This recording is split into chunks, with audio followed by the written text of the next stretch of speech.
we spend enough time sitting forward, looking at our cell phone, looking at a computer in that closed position. We don't really have a problem because we have super strong pecs. Almost most people are stronger in their pecs than they are in their rear delts and their upper back. Okay. We're a pushing kind of mammal, right? Everything is in front of us. But we need to get those kind of monkey strengths back where we can swing from trees and open ourselves up and pull ourselves. All right. In order to do that, we're going to use a lot of external rotation, especially for volleyball players. So you can do it down by your side if you put your elbow close to your rib cage, right? And you move your fist out in an L position, or if you raise them and then you rotate back like you're knocking out somebody behind you, kind of like Batman. All right. Other good ones are you can do all sorts of resisted like snow angels. So if there's a pole in front of you and you wrap your band around that pole and then it's trying to pull your arms forward, you can go all the way up above your head and you can go all the way down behind your hips, right? Just trying to keep that open chest and keep your shoulder blades down and back.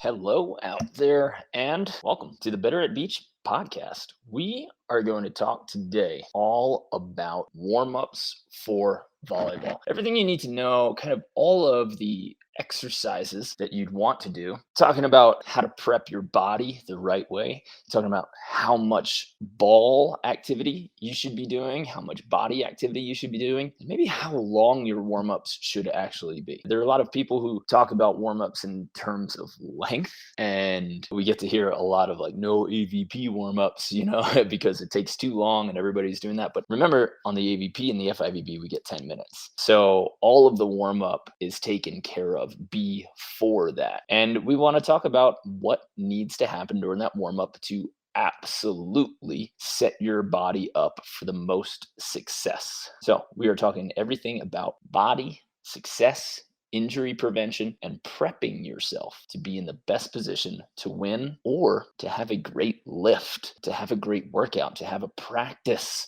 that you know you're going to get better at. So we're going to let everybody kind of pile in here, and we are going to start talking about warm-ups for volleyball. I know your guys' favorite person, Brandon, is missing today. He's not going to be with us, so it's just me, and we are going to talk about everything you guys need to know. All right, a couple of announcements. Right now, I'm in Salt Lake City, and it is snowing outside, but that doesn't mean we have to stop playing volleyball. We have a clinic running at the Sandbar. The Sandbar is a 5 indoor court and 4 outdoor court beach volleyball facility in North Salt Lake. If you haven't seen it, it's fantastic. It's a really world-class facility. It's got a bar, it's got a kitchen, and it is a great place to play with an amazing community that just welcomes you in. And it's kind of what I love about volleyball is that this community truly, truly, truly welcomes you in. So I'm hoping you guys are ready to rock with warm-ups because I am going to get a warm-up after this, and then I'm going to go lift, and then I'm going to go practice, and I'm going to tell you exactly what I'm going to do. All right, so let's get started. What should we be doing for warm-ups? Number one, the thing you need to know when you're warming up your body is what weaknesses or imbalances you have, specifically you, that give you a problem, because we have general warm-ups, which all athletes should be doing. There's a number of positions in most sports that we just have to be comfortable getting into. So those general warm-ups are things that everybody should be doing. Then there are sport-specific warm-ups. Sport specific means that I might need a different movement for volleyball than, say, someone in fencing. I don't know why fencing is coming into my mind, right? But we're going to get into very different positions, and we need different mobility, different types of flexibility to be able to be successful in our sport. Then we have athlete specific. So we talked about general for pretty much all sports. We talked about sport specific, and then we need to talk about athlete specific warm-ups. Let's get into, first, we're going to start from the top and then we're going to go from the bottom. Okay. What do all athletes need for warm-ups? First, you have to get your blood flowing. Okay. So a good warm-up is not going to be one of those static stretching warm-ups where you kind of sit and you hold stretches. That's not what we want to do in terms of a general warm-up. What you want to do is you want to get yourself moving, however that might be. So for my warm-ups, when I lift, when I practice, and when I go into a match, first thing I do is I start a little jog. Make sure that you're getting that blood flowing. And so I do what's called agility steps. And everybody from our camps knows these, but you go on the sideline and you take with your right foot first, step forward, step back, step forward, step back. And we get into about 10 to 20 of those. And then you're going to lead with your other foot. Okay. It's a very light way of just getting some blood flow. Then we're going to get into body weight squats, going up and down. A squat is a fantastic full body exercise. It turns into a lower body exercise when you're just doing air squats. But if you're really getting heavy with squats in your workouts, that starts to become a real full body core, back, legs workout. So that involves absolutely everything. Okay, so we move on to air squats after a little bit of agility steps. And then we like to do skaters. Now, this isn't necessarily for everybody, every athlete, because not every athlete has to move sideways. But what skaters do, being able to push sideways, side to side, that starts enabling your glutes. And if you do them correctly, then you're going to be activating your core so that your body doesn't wave side to side. Instead, your body stays rigid when you go side to side so that basically your head stays directly above your crotch, right? And you're able to stop that momentum on a dime instead of flowing through it. Now, we've all seen these kind of skaters, these side hops, one-legged side hops, essentially. And when people kind of drag that foot, when that foot goes all the way behind the leg that's down and you flow your arms through it, you're teaching your body to slow down at a very slow pace. So when you need to be able to change direction, you have to be able to stop and start quickly. Wherever you stop, you need to be able to start that immediately. So those elongated strides that we have when some people do skaters, we don't want to use that or get comfortable doing that. You want to teach your body how to stop and start quickly. Okay. So if you guys are doing skaters at home, it can be a nice exercise for people who are kind of flowing through it. Or if you're perhaps a long distance speed skater, I know we're in Olympic time right now, but a long distance speed skater, yeah, you're going to need a little bit of flow. But if your body, your upper body is waving back and forth instead of having a straight spine from crotch to chin, then you're going to be slower overall. So those are the first three moves that I do for every warm up. Okay. We get those bits of footsteps, kind of basically a jog going forward and backwards. I like to make sure that I'm moving forward and backwards because in our sport, in volleyball, there's so much forward, backward, and sideways movement. Okay. It's not just a unidirectional sport. And then we get into those air squats, getting that full body, full blood flow. And then like to get into some skaters. Okay. These are all just kind of blood flow warm-ups. But what you need is to then activate your core and start doing some strengthening there.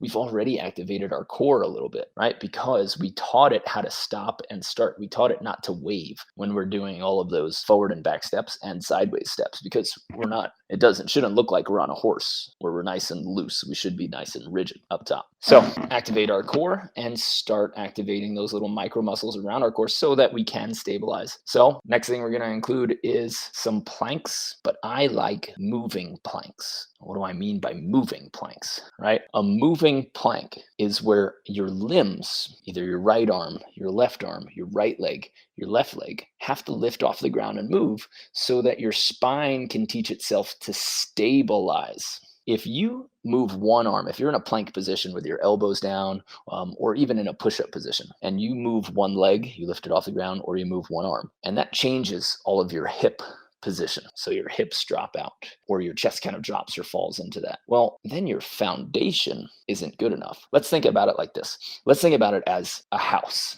right? There are certain key pieces of a foundation for a house if you want to build a multi-level house. And if you have a strong house, when you take out one wooden beam, will it weaken the house? Yes. But should the house just topple as soon as you take out one leg, one wooden plank? No. Right? We want that to be strong. So the same thing is going to happen with your body. When you do a plank in push-up position or your elbows and feet and you take up one arm or one leg, your whole body should look exactly the same. Now we know that your core is going to fight through that position. It's going to fight to keep you stable, but the whole thing shouldn't fall. The whole thing shouldn't then lean to one side, right? When you're doing these planks, and you're moving limbs around, make sure that you can balance like a bowl of soup on your low back and your upper back, right? That's the visual that you want. You don't want anything to tilt. You want to see if your spine, your core, your low back, everything, all the muscles around there, if they can keep you stable. This is also going to involve your glutes as well. So your leg muscles are going to get really involved. So essentially, we can talk about your core as basically your knees all the way up to, say, your rib cage, but your shoulders can get involved as well. Anyway, what we are talking about is making sure that you don't have that rotation. You want to have the range to be able to rotate, but you don't want to be forced to rotate every time you move a limb. So when you're doing those planks, when you're warming up, you're training your body to be able to move, the limbs be able to move, but you have the amount of core strength to be able to keep your body stable. And when we go into sports, when you go into running, when you go into jumping, when you go into an agility move, anytime your spine can't keep your upper body or lower body stable, when your spine can't stay in line, that's what we call an energy leak. And when we have an energy leak, you slow down, you actually get weaker, so you won't be able to squat as much, you won't be able to hang clean, power clean as much, and you have a better chance of injury, which kind of sucks. So we don't want to have injuries either, right? It sucks to work for months and months and months, and all of a sudden you get knocked out for 8 weeks and all that hard work goes down the drain. We can't have that. So a key part of your warm-up is doing these plank positions and then focusing on how your spine looks and how in line your upper body stays with your lower body. Okay, just remember that when you're going for those planks, and you should incorporate those. Now, planks can be forward facing or they can be sideways facing. So long as you can move any limbs in all in all areas, in all versions, in all directions, but your hips can stay exactly the way they stayed when you were in your push-up or plank position. All right, so that's how we warm up our core. And you can also get a little low back activation. So when your low back needs to activate, what your low back is training you to do, you're trying to teach those muscles to get on fire. You want them to wake up, all the little ones, and you have to be able to signal them kind of individually. So one of my favorites is just lying down on the ground, putting your hands right next to your chest. So your elbows are probably going to pop into the air a little bit, dropping your shoulders down away from your ears, and then squeezing your shoulder blades down and back. When some people squeeze their shoulder blades together, their shoulders come up and then their traps activate. We don't want to do that. Your overactive traps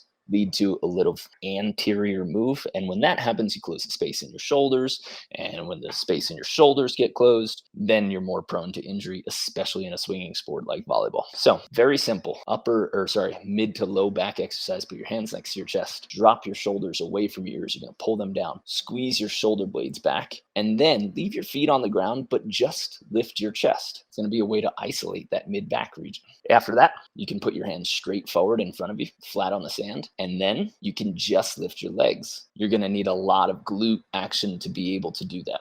Okay, so glute action, just getting your legs and your quads as much as you can off of the ground while keeping your hands and chest flat. That's going to activate your glutes and your low back. And then you can go opposite limbs. Again, we can go opposite limbs. You can do this opposite limb move from your plank position. If you want a bonus, that's fine. So you can get in a push-up position, lift your left leg, lift your right arm, and then you're going to have, again, now you got 2 points of contact. Now we're really going to see how strong your foundation is. We're going to see if anything falls out of there. So that's all about core. Now as volleyball players, I'm jumping ahead of myself. We're still going to go for general, okay? What do general athletes need?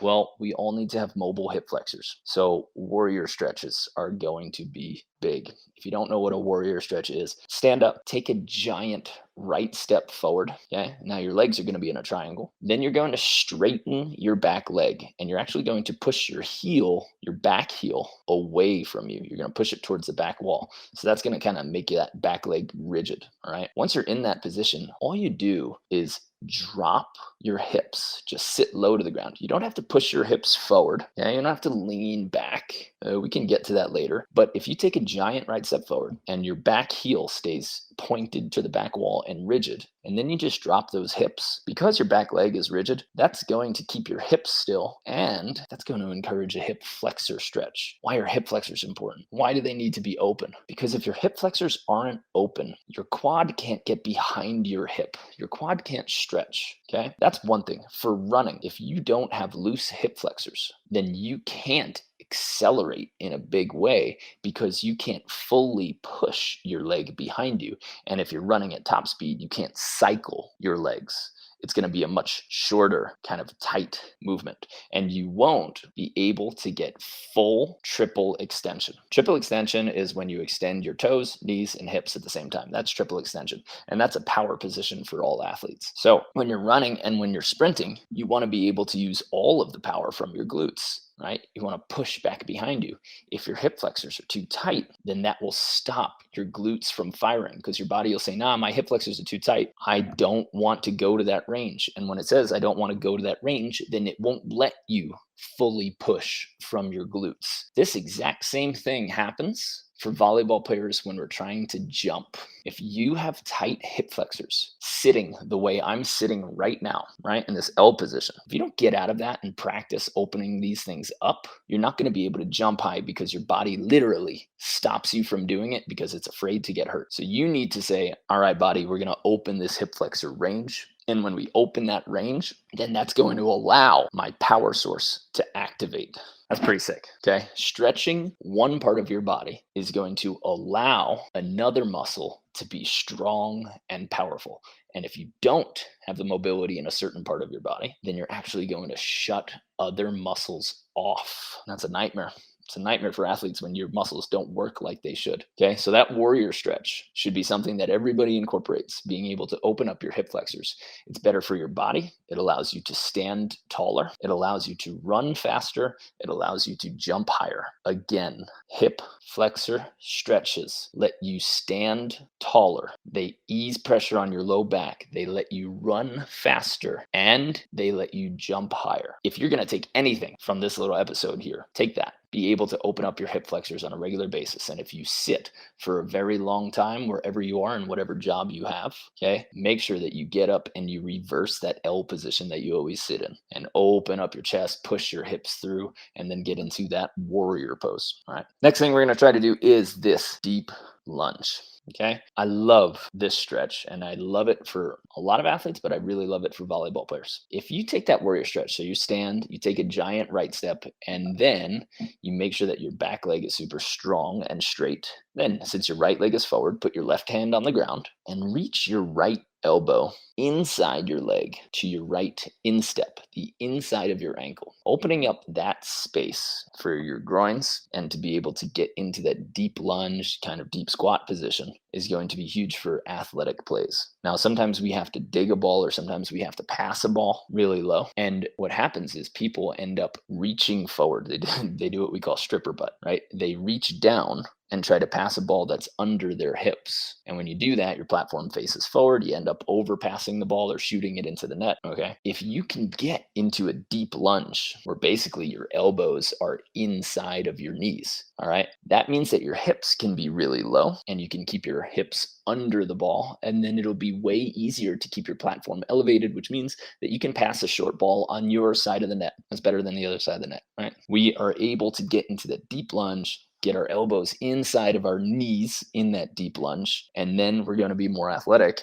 for all those short balls and all those weird positions that we have for volleyball. So the elbow to instep, if you haven't seen it, you can Google it, you can YouTube it, you can check out our website, but the elbow to instep position is superior for a lot of athletes who need to get into that deep lunge position. And it'll help prevent injuries. It'll open up your hips, and it'll protect your low back once your hips are open, because there's not so much tension around there. And it lets you play better because you can pass balls better. You can get those short balls when you're digging and when you're passing. All right. Next is that lunge twist position. So once you're in that elbow to instep position, so you take a giant right step forward, you put your left hand on the ground, and you reach your right elbow to your right instep. Now, if you leave your left hand on the ground, but now you throw your right hand open to the sky. Now we're going to be opening up your glutes. We're going to be opening up your groins. We're going to be opening up your low back and your mid back. And this rotation, the ability to rotate sideways, is crucial for any throwing or spiking athletes.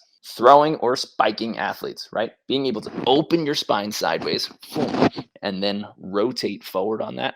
That's what's going to allow you guys to hit hard. That's what's going to allow you to throw hard. So anytime you can get into that elbow to instep into lunge twist, it's a great part to include in your warm-ups. Okay, so we've gone through a lot of general, right? We've gone through just getting your blood moving. We've gone through core activation. We've gone through kind of the important ones, which are going to be hip flexors. Okay, core activation, low back, abs, anti-rotation, and getting your hip flexors open, which allows your glutes to activate. And your glutes are magnificent. They're magnificent for power development. And we started to do a little bit of rotation. Not all athletes need a ton of rotation, but if you limit your rotation in any sport, you're going to limit yourself. So let's open that up. One other thing that I like to include when we're doing that elbow to instep to lunge twist is that you can throw your hand. You can do a little ballistic stretch so that when you open up and you throw your hand behind you, you're actually going to feel that little stretch sensation in your chest, in your pec. And if you can loosen up your pecs, again, that'll open up your hitting range, hitting window. So it's a good move for you to have. All right. So that is the start to every warm up. Blood flow, core activation, a little bit of anti-rotation, and you can incorporate that into a few exercises. And then opening up your hips, glutes, low back, so that everything can start operating within itself. Now let's talk about sport specific. What do we need for volleyball specifically? Well, you have to be able to start strengthening your shoulders. So everybody in my 60-day max vertical program, all right, it's a vertical jump program. It's 60 days. They know all about our shoulder strengthening routine. And what we do there is shoulder strengthening. People think about shoulder strengthening as like shoulder press or lateral raises when we lift the dumbbells out to the side of our body. What we want to be able to do is have control and strength through rotation. So if you put your hands up on the side like a scarecrow, so your arms are up at 90 degrees, right? And then we point our fists forward. When we rotate them back so that we're back in that scarecrow position, that's called external rotation. Most injuries happen when you swing forward and your body has a problem decelerating or controlling your shoulder to keep it within its socket and again to just decelerate it. So a lot of the injuries will happen on the backside of our shoulder. Okay, we spend enough time sitting forward, looking at our cell phone, looking at a computer in that closed position. We don't really have a problem because we have super strong pecs. Most people are stronger in their pecs than they are in their rear delts and their upper back. Okay, we're a pushing kind of mammal, right? Everything is in front of us, but we need to get those kind of monkey strengths back where we can swing from trees and open ourselves up and pull ourselves. All right, in order to do that, we're going to use a lot of external rotation, especially for volleyball players. So you can do it down by your side if you put your elbow close to your rib cage, right? And you move your fist out in an L position, or if you raise them and then you rotate back like you're knocking out somebody behind you, kind of like Batman. All right. Other good ones are you can do all sorts of resisted like snow angels. So if there's a pole in front of you and you wrap your band around that pole and then it's trying to pull your arms forward, you can go all the way up above your head and you can go all the way down behind your hips, right? Just trying to keep that open chest and keep your shoulder blades down and back. That's really going to help you. Yeah, it's going to help you for volleyball. And it's going to really, everybody should be doing these shoulder exercises. Okay. Because, like I said, we all sit like this, forward with our shoulders rounded forward. But if you drop your shoulder blades down and back and you externally rotate and you pronate, see what I'm doing here? I'm dropping my shoulder blades down and back. Okay. Now I'm supinating my hands. When I supinate, it means I turn my palms so that they're facing forward. All of these actions are opening my chest and they're dropping my shoulder blades back. That's leaving more space for my shoulder joint to operate. And it's going to be strengthening my posture and keeping my spine a little bit more upright so that I don't shrink and become one of those old ladies that can't reach the top cabinet. All right. Shoulder exercises are going to be the next key part of your warm up. And you do want to challenge your glutes a little bit more here. So you'll see a lot of AVP and FIVB players. They'll put these hip bands, little circle bands around their knees, and you'll see them in that quarter squat, just shuffling sideways. Okay. Most people will recognize, and here's a good test for you guys to do at home. I want you to get one of those circle bands. I want you to put them just above your patellas. All right. Now sit in about a quarter squat. Make sure that your heels, toes, and your pinky toes, that you have that triangle grip on the ground so that your feet are completely flat. Now just keep a basketball width between your knees in that quarter squat. Hold it until fatigue sets in. Start seeing if one side or one knee wants to cave in before the other one does. This imbalance can tell you that some part of your body is trying to take over for another part, or that there's a little bit of weakness hiding. Okay. Not all imbalances are inappropriate for sports, but we want to be aware of them just in case they are causing problems, right? Like a baseball player and a volleyball player should be able to rotate right a lot further than they should rotate left. That's cool. That's natural. We're going to do this, a million more times. We're going to do that throwing motion a million more times on our right side. So your body should get better at it. But you don't want the other side to completely lock. You want some form of balance so that in all the other moves, your body can be strong. All right.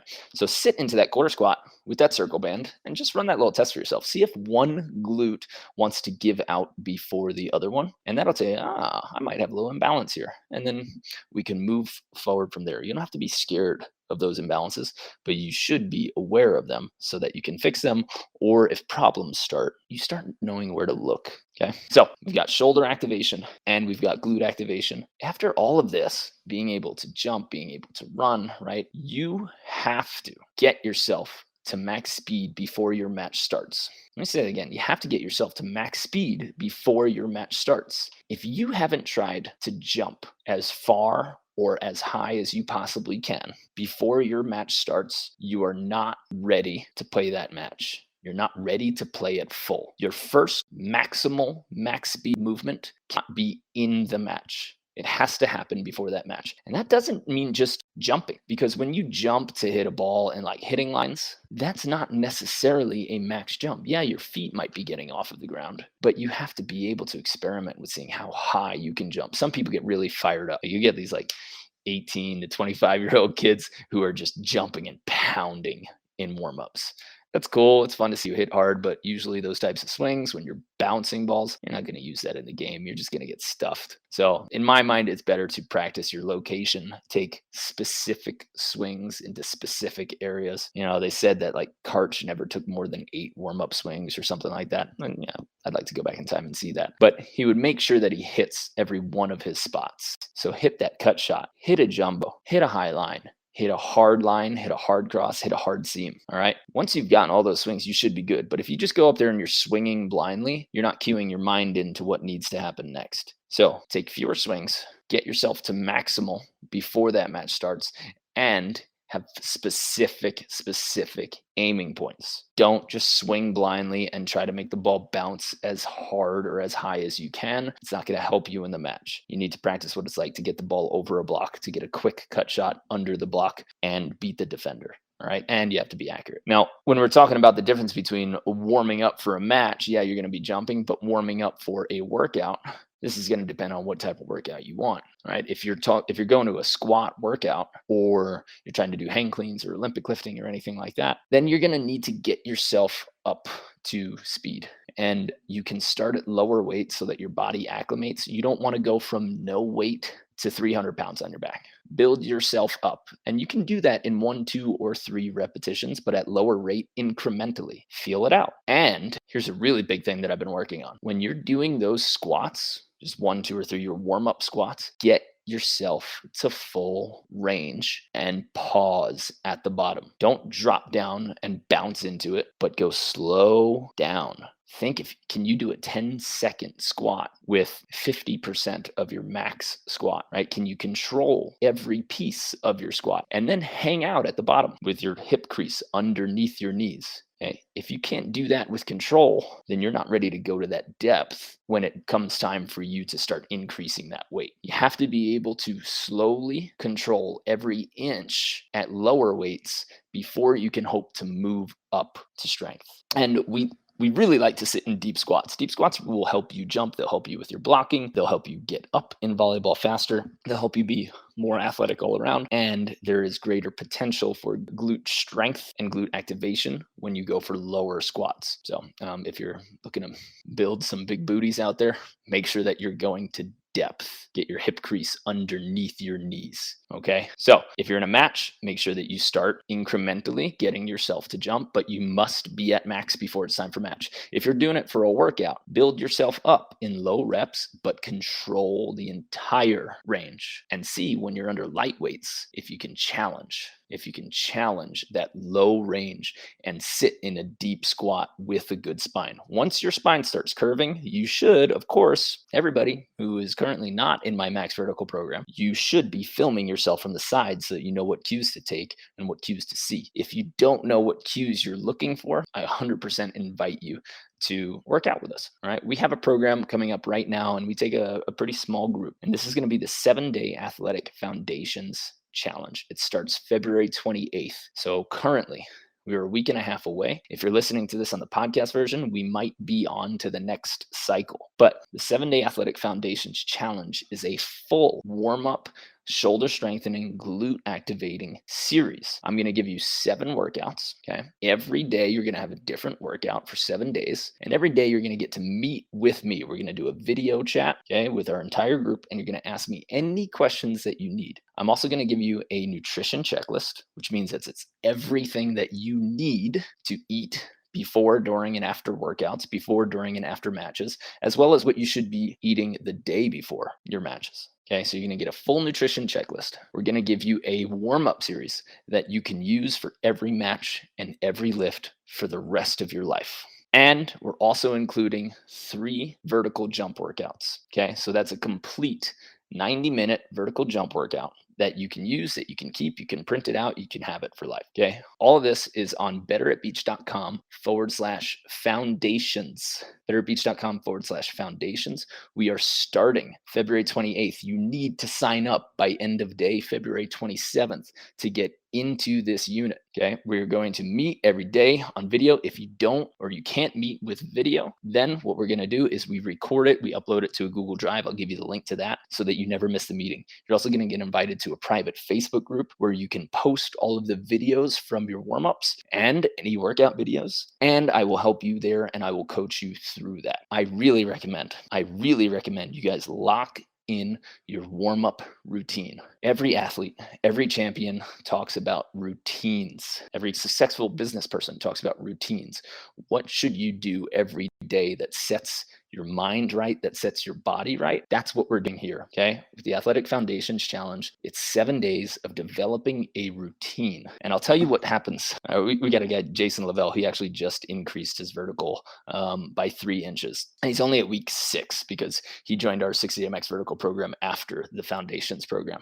Within 2 weeks of doing just our warm-up, just our dynamic range of motion, shoulder strengthening, hip activation, he had already increased his vertical and broad jumps. Why does this happen? Remember when we talked about like opening up the hip flexors and opening up different parts of your body to allow the other parts to be strong? When you start a mobility routine and you do it every day, you literally unlock your body. You unlock its speed, you unlock its strength, you unlock its potential. But if you don't have that mobility routine, no matter how strong you get, you're only going to stay strong in that tiny little range. That's bad. If you're only strong in a tiny range, it means that you can only be strong in a tiny range. You can't be a full athlete. So what we do is we give you all of these mobility workouts. We give you one for 7 days. You can keep them. You can keep them for the rest of your time. You have your warm-up set for the rest of your season. For every single workout that you do, you get to keep those. You also get 3 free complete vertical jump workouts that I'm currently using right now. Okay, this is my preseason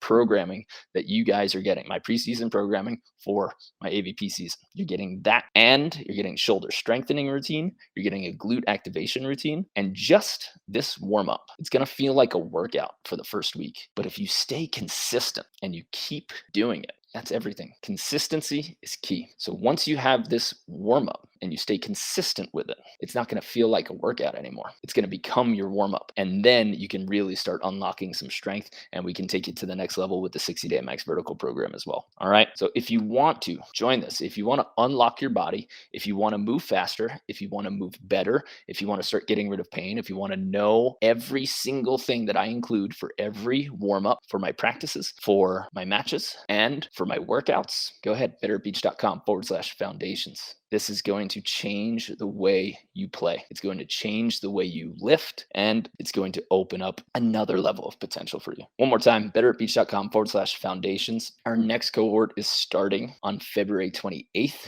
If you sign up now, then you will get a series of emails before that, and you will get our videos and our meeting links starting Monday, February 28th. This is the answer to your preseason and in-season programming for lifting and for your practices and matches. So join up with us. Right now, we're just going to move on to a little bit of extra ball practice. One of my favorite routines, Joshua, I think it is included in the show notes, www.betteratbeach.com/foundations. The link is there. And if you go to that, you will get all of the notes you could ever use.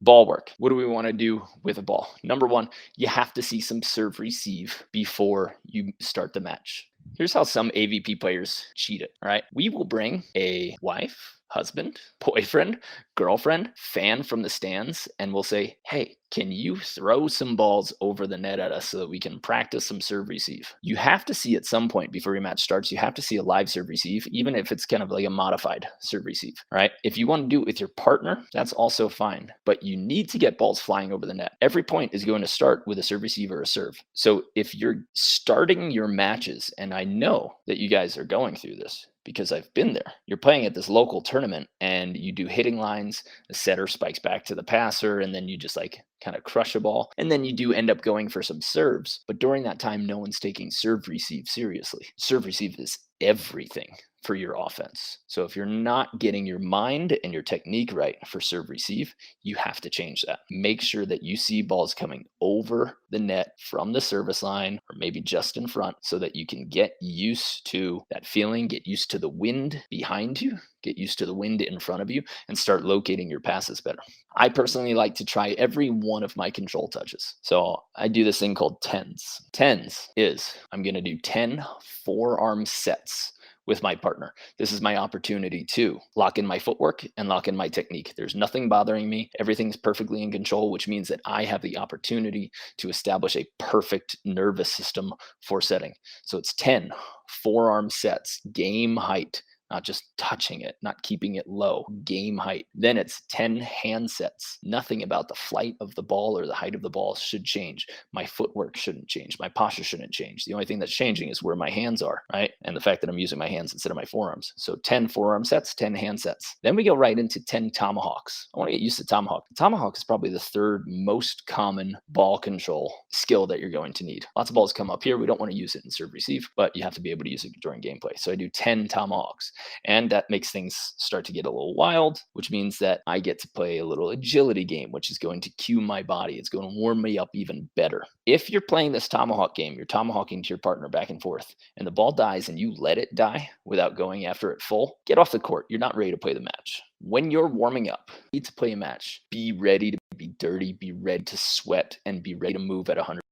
When you're doing this tomahawk, go after that ball full, even if it seems out of control. After you've gotten your 10 tomahawks, then I do 10 pokies. I'll poke a ball to myself, and then using my other hand, I will poke a ball to my partner. I have to be able to poke with both hands. I'm going to do the same thing with slaps, open-handed paddles. So I'm going to slap a ball to myself and I'm going to hit a ball with my other hand at my partner. That's going to practice this digging defense or this high and outside body defense where you need your paddles ready. Okay. So slap the ball to yourself as a dig and hit the ball at your partner so that they can repeat that back to you. So we've got forearm sets, hand sets, tomahawks, double pokey, double slap. All right. I usually go into a little speed pepper to start activating. Speed pepper is just when you fire pepper back and forth, back and forth. You still want to keep a hit every third touch. You still want to keep a dig every third touch. You still want to keep a form of a set, whether it's a forearm set or a hand set every third touch, but you keep that fast and low and it gets really fun. Last couple things we do is for my blockers, we do 10 peels, 5 in each direction, where I line up right next to them. On the same side of the net, they start at the net and I'm at the net next to them. They peel off the net and I hit right at their face so that they practice footwork and digging with their hands. If you can't dig with your hands and your fingers,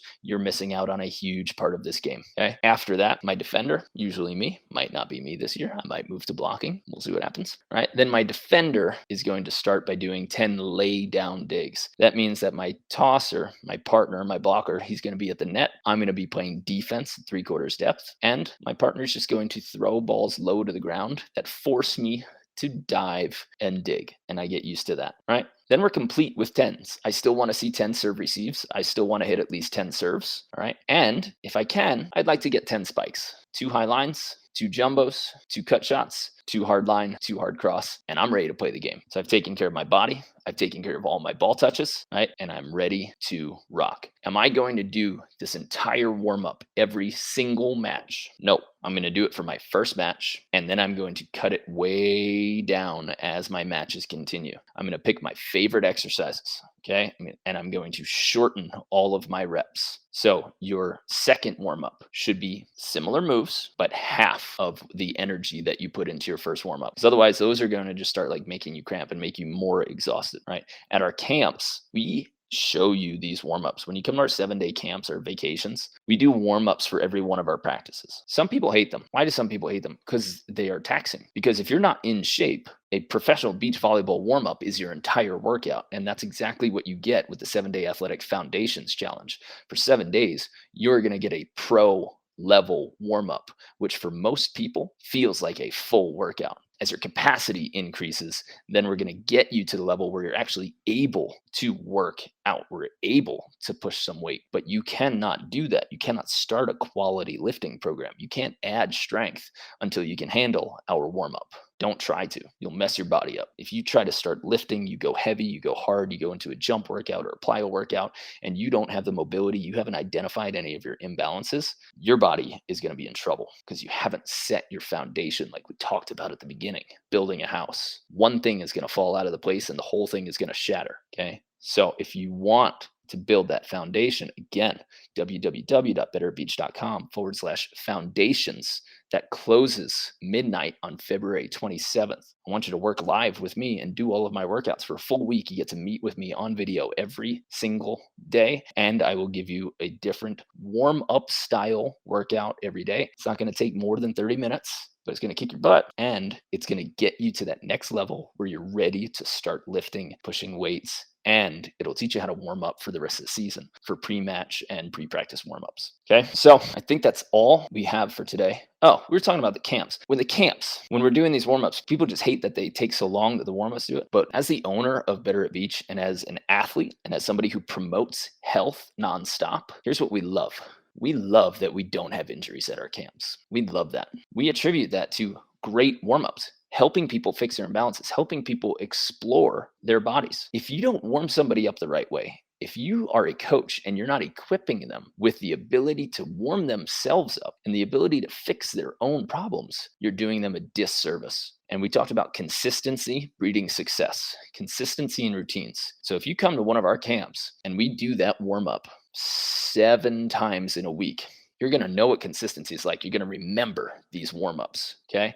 And you're going to know which ones feel best for your body and which ones provided the best results. So when you come to our camp, you're going to experience that. You're going to experience our full warm-up. If you can't come to a camp, well, you're still going to get 7 workouts. You're still going to get 7 full warm-ups. You're still going to build a routine if you sign up at betterbeach.com/foundations, right? We also have some of our warm-ups in our blog and some of our warm-ups on our YouTube channel, but I want to help you develop a routine and I want to be able to answer your questions so that you know, like, if something's aching, if something's hurting, how do you fix it? How do you alter your warm-up? That's why we do those live meetings, to get you guys off to the right start for this season.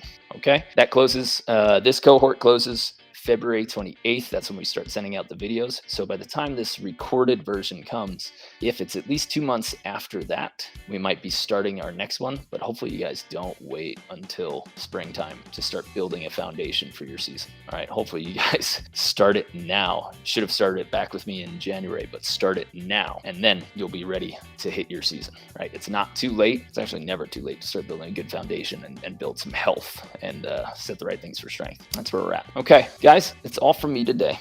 Right? Warm up. Make sure you have a general warm up. Make sure you have a sport specific warm up, and then make sure you dial in into athlete specific, where you work on your imbalances and your tightnesses. There are ways to explore that. I hope you explore them with me. When you're doing a ball warm up, you need to experience all of your touches. You have to get yourself to a maximum movement before you play your match. You have to be sweating before your match starts. Okay? You need to see serve receive, and you need to serve. If you're not including serious focused serve receive reps, you're not ready to start that first point. Okay. And I like the 10s workout, the 10s warm up, because it gets all of my touches warmed up. And if I'm doing it right, I'm cueing my body, I'm cueing my brain, and I'm cueing my speed. I don't take warm ups like a joke. I am ready to battle when it comes time to a warm up, and I think you should be too. So if you want to work with me, we're going to do it for 7 days straight, all video meetings, and you'll get all the tools that I have. And that starts February 28th. Can't wait to see you there. www.betteratbeach.com/foundations. I'll see you in the group. All right, we're going to move on to our live Q&A. And for everybody else who is out there, hopefully I'll see you on the sand.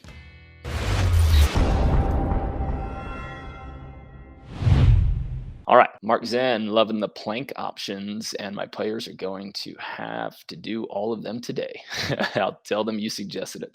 Thanks, Mark. Thanks for tuning in. Again, is beach volleyball bad for people with low back pain? This is a good question from Arash. Is beach volleyball bad for people with low back pain? Everything can be bad for people with low back pain. What you need to do if you have low back pain is you need to start exploring what is the root cause of your back pain. Back pain doesn't just appear. It develops through poor motor patterns, through muscles that shut off or muscles that are overactive. It develops through postural problems or whatever your habits are, how you sit, how you stand. So is beach volleyball bad for people with low back pain? Well, it can be if you're not working on fixing it. You have to fix your own problems, right? So when we're talking about low back pain, a lot of it's caused by tight hip flexors, a lot of it's caused by kind of underactive glutes, right? And some of it's caused by postural problems. There are some different problems in there and things that can develop. But by saying a sport is bad for low back pain, something caused that low back pain. And you can get yourself back to performance level standards. But number one, you need a mobility routine.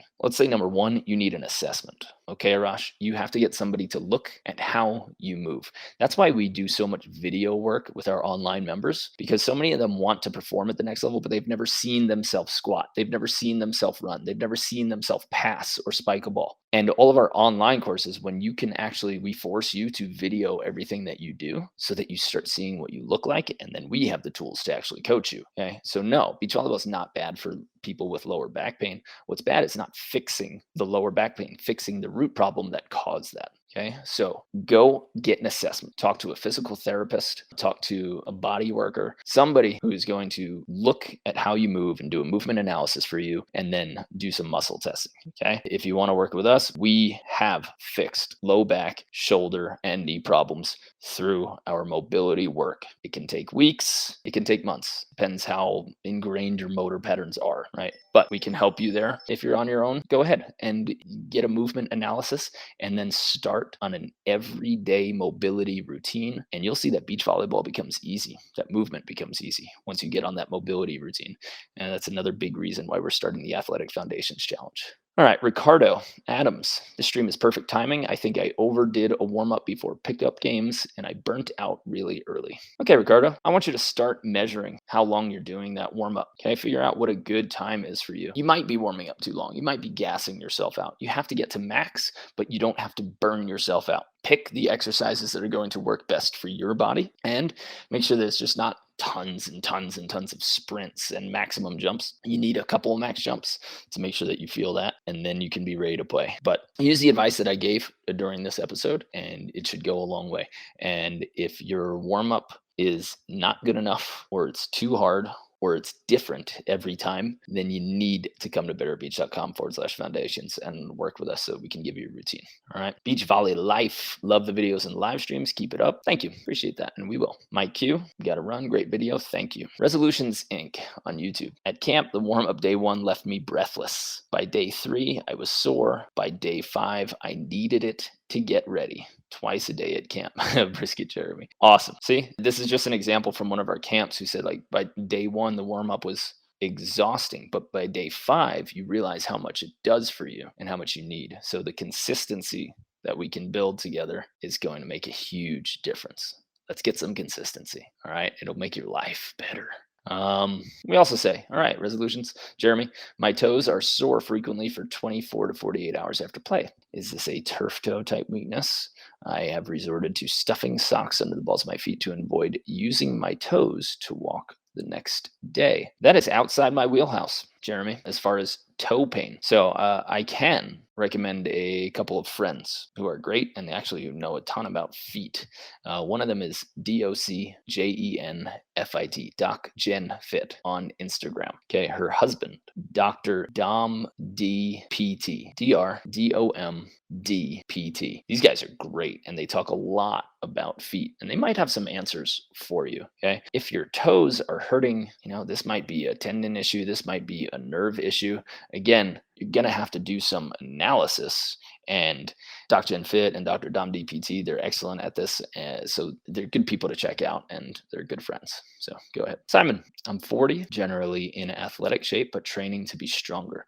I'm only 5'6", though. I struggle to jump as high as I like to. Is it more effective to learn to hit flatter, deeper shots with more spin, or more strength and plyo to jump higher? Simon, the answer is both. You need to increase, no matter what height you are, no matter how high you jump, you should increase your speed, your power, your strength, and your vertical. You should also increase your location, your deceptiveness, and your decision making. Okay, we work on a lot of that decision making in our offensive design course, and we work on a lot of the speed and strength and and power in our max vertical course. So we have those answers for you, but you shouldn't necessarily just work on one and ignore the other. You want kind of everything to be lifting, because the higher that you jump, the more options you're going to have for hitting and for locations and spots on the court that you can hit. So definitely do both. And when you step on the court, focus not just on necessarily winning or hitting, but if you feel like there's a spot that you need, like you need to hit a crisp, deep middle ball, or you're missing a cut shot, right? If you don't have a cut shot to hold somebody from getting your high line, you're in trouble, right? If you don't have a cut shot and you're too short to bomb a deep middle ball, your cut shot or your short middle pokey is going to be your only option. All right. So if you're under height or you're shorter and you can't pound that deep middle ball, you need to have a cutty or short and a jumbo option. All right. So start working on varying your shots and start working on saying, like, this match, this practice, I am going to use 2 swings, short, middle, and jumbo. See if you can win using those 2 swings. And that'll be a valuable 2-hour session for you to be able to upgrade your offense. All right. And then when you're done with practice, get your ass to the gym and start working on that vertical. Okay. Hope that helps, Simon. All right. I'm going to try to go through Instagram here, see if there's any questions that I can answer. Man, Instagram's got a long comment session. If anybody can teach me how to do this Instagram live thing so that I can only get comments, that would be great. Somebody from Dubai just finished 2 hours. Nice. Glad you joined, Fabio. Thank you. This is an important point that isn't echoed enough. Jay DeBillius, thanks for stopping in, Jason. I'm not sure what I was talking about there, but I'm glad something rang true for you. Mad love back to you, Jason. Okay, looks like that's about it for today, guys. That is our Q&A session. We're in Salt Lake City. We're running clinics. Like I said, February 28th, our foundations cohort closes. So make sure that you are signing up for that if you want to develop a routine with me. We have clinics coming up in Salt Lake City this weekend, but it's sold out. Ohio, Huntsville, Alabama, Westchester, New York, Long Island, New York. I might be missing 1 or 2, but if you want to check that out, betteratbeach.com/clinics. And if you want to book us for a hometown clinic, so if you want us to come to your hometown or your home court, we need a commitment of 12 players who are ready to train for the full day, because our one-day clinics are 7.5 hours. It's a 7.5-hour day. That's what it takes to get us out there. And that's what we believe is the right amount of time for us to give you maximum value in one day and make that trip worth it. So a full day with us, you need to have at least 12 people signing up for the $225 cost for the full day clinic, and that's 7.5 hours. And if you have a court that you can control, that is enough for us to get one coach out there. By the time we start pushing up to 16, 17, 18 athletes, then we can start working on getting a second coach out there. But all you need is 12 people, full commitment for one day. All right. And you can bring us out to your court or your facility, and we would love to hear from you. Just shoot an email to support@betteratbeach.com. We are upgrading our swag game, and I want to hear your thoughts. If you design shirts, if you like making t-shirt designs, hat designs, guys, I've been really struggling to get our apparel game up and going. So if you've ever thought that you could make a great company, or you wanted to be in charge of a clothing line that starts from design to clothing selection to getting it on the website, shipping it, handling orders, everything, I'd love to hear from you. I would absolutely love to hear from you. 100%. I want to hire somebody for that role. Okay. So if you are interested in starting and just taking control over a full apparel line, we want a Better at Beach apparel line that focuses on volleyball players. And I would love to hear from you. Again, get in touch, support@betteratbeach.com. Really would love to hear from you. Okay. And if you just want to make a design and you want to see it on a shirt and you think that you have a cool idea, but you don't know how to put it on a shirt, I know how to put it on a shirt and I know how to get it made. But if you have a cool design that you want to see come to reality, send that design to me. I want to see that art file. And if you just want to see it get printed, if it's cool enough and we like it and it vibes with our brand, I'd love to make it. All right. Yeah, that's it, everybody. That's all I have. Okay. So thank you guys for tuning in. I know a lot of you are still here. I really appreciate your time. I hope I was able to provide some value, and you guys have a great day. All right. I'll see you on the sand.